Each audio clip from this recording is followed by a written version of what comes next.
Zaqatalada yerləşən Pəri qalası məhv olmaq riski ilə üz-üzədir.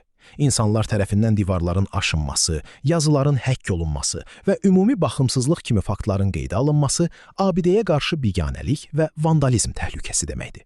Şimal Newsa müraciət edən vətəndaşlar bildirirlər ki, buna şahid olmaq üçün çətin relyefi dəf etməyə ehtiyac yoxdur.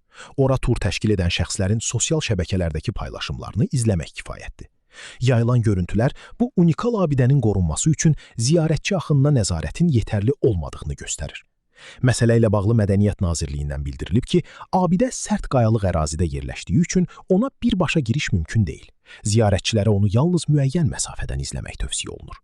Nazirlik yanında fəaliyyət göstərən Mədəni İrsin Qorunması, İnkişafı və Bərpası üzrə Dövlət Xidmətinin Qəbələ Regional İdarəsi tərəfindən ziyarətçilərlə maarifləndirici söhbətlərin aparıldığı və qanunvericiliyin tələblərinin izah edildiyi qeyd olunub. Rəsmi açıqlamada abidə üzərində konkret vandalizm faktlarının qeydə alınmadığı bildirilsə də, yayılan görüntülər sübut edir ki, reallıqla qurumun mövqeyi arasında ziddiyyət var.